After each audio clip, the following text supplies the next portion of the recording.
আমরা এখন কারাভান ক্যাফেতে এসেছি স্কুল থেকে লাঞ্চ করতে। হাই করুন সবাই। হ্যালো ফ্রেন্ডস, তোমরা তো সকলেই জানো এই সময়টা স্কুল থেকে ছুটি পড়ে, সামার ভ্যাকেশন স্টার্ট হয়। তো আমরা লাস্ট ডেতে চলে গিয়েছিলাম কলিগসরা মিলে ক্যারাভান ক্যাফেতে লাঞ্চ করতে।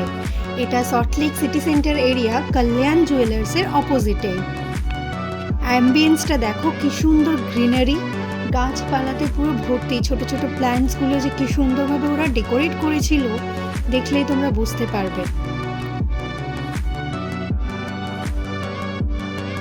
এটা আমার ফার্স্ট টাইম এক্সপিরিয়েন্স কলিগদের সাথে আউটিং, আর তার উপরে লাঞ্চ ডেট, তো কোনো কথাই হবে না। যারা ফুডি তারা তো রিলেট করতে পারো।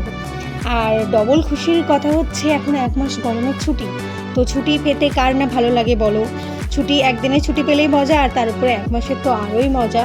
তো সব মিলিয়ে মানে ব্যাপারটা জমে ক্ষীর হয়ে গেছিলো। আমার তো খুবই ভালো লেগেছে, দিনটা খুবই ভালো কেটেছে। তো তোমাদের সাথে আমি ওটাই শেয়ার করছি যে আমার ফার্স্ট এক্সপিরিয়েন্সটা কলিগদের সাথে বাইরে যাওয়ার। ফটোস তোলার জন্য একদম অ্যামেজিং একটা জায়গা বলা যেতে পারে। আর দেখো পেছনের এই ভ্যানটা কি সুন্দর দেখতে লাগছিল সামনে থেকে। আর আমরা কি কি অর্ডার করেছিলাম এবার শুনে নাও। এটার নাম কি, নাম কি খাবারটা? এটা কি নাম? এটা কুমপাও, এটা কাজু আছে, এটা কুমপাও। আর এটা হচ্ছে তোমার সয়া চিকেন, এটা সয়া চিকেন, এটা কুমপাও। এটা আর থাই রাইস,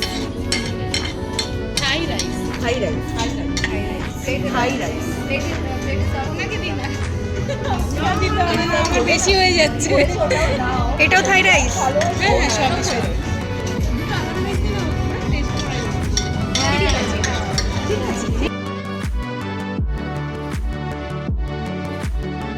টেস্ট ওভারঅল আমার থাই রাইসটা ভালো লেগেছে, কিন্তু চিকেন, কুমপাও চিকেন আর সয়া চিকেন, এই দুটো মোটামুটি আমার একটু ওই 19-20-এর ফারাক লেগেছে, আর কিছুই না।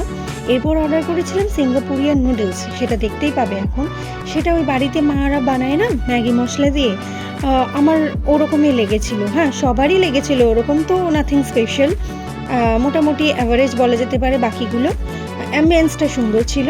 তারপরে লাস্টলি চলে এলো বিল, একটা কিউট দেখো ভ্যানে করে, কি সুন্দর না?